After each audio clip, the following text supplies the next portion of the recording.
आप बोलोगे मेरे बेटी को प्यार चाहिए, दे दो, दे दो। आज बात करेंगे इंडिगो एयरलाइन की, जो 2025 में अपने सबसे बुरे ऑपरेशनल संकट से जूझ रही है। पिछले 4 दिनों में इंडिगो की 1500 से ज़्यादा फ्लाइट कैंसिल हो चुकी हैं।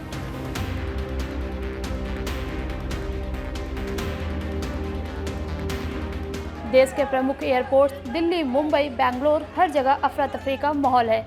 यात्री एयरपोर्ट तो जा रहे हैं, पर उन्हें एयरलाइन से कोई स्पष्ट जानकारी नहीं मिल रही। निराशा, हताशा और गुस्सा साफ दिख रहा है। मुंह खोल, मुंह खोल, मुंह खोल,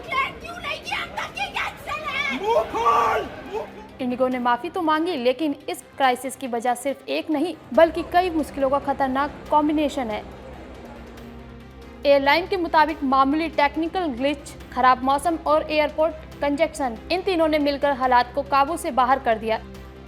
एयरपोर्ट कंजेक्शन यानी एक समय में बहुत ज़्यादा फ्लाइट्स का टेक ऑफ या लैंडिंग के लिए कतार में होना। लेकिन क्राइसिस की सबसे बड़ी जड़ क्रू रोस्टर नियम। आपको याद होगा 12 जून 2025 को एयर इंडिया फ्लाइट क्रैश हुआ था, जिसमें 241 लोगों की जान गई थी। जांच में क्रू मेंबर के थके होने की बात सामने आई थी। इसी के बाद FDTL नियमों को सख्ती से लागू करना एयरलाइन की मजबूरी बन गई। FDTL नियमों के तहत क्रू मेंबर का रेस्टिंग टाइम बढ़ा दिया गया और नाइट फ्लाइट्स की संख्या कम कर दी गई। ड्यूटी टाइम कम होने और क्रू मेंबर के छुट्टी पर जाने से इंडिगो का पूरा सिस्टम डगमगा गया।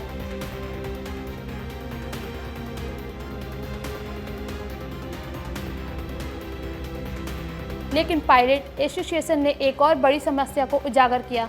उन्होंने साफ कहा कि FDTL नियमों की ये मजबूरी इंडिगो के लिए गले की फांस इसलिए बन गई क्योंकि कंपनी लीन मैन पावर स्ट्रेटजी पर काम करती है, यानी कम लोगों में ज़्यादा काम। नई हायरिंग पूरी तरह बंद है, सैलरी हाइक नहीं हो रहा और पायलट्स का अतिरिक्त स्टाफ भी नहीं है।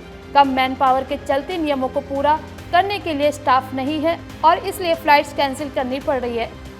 इंडिगो ने अगले 48 घंटों में हालात काबू करने की उम्मीद जताई थी, लेकिन इस क्राइसिस ने साफ कर दिया है कि सुरक्षा नियमों का पालन करना कितना जरूरी है, भले ही इसके लिए एयरलाइन को बड़ा ऑपरेशनल नुकसान क्यों न उठाना पड़े। क्या यह क्राइसिस भारतीय विमानन उद्योग के लिए एक वेक ऑफ कॉल है? आपकी क्या राय है? हमें कमेंट्स में बताएं। इस खबर पर हर अपडेट के लिए बने रहे हमारे साथ।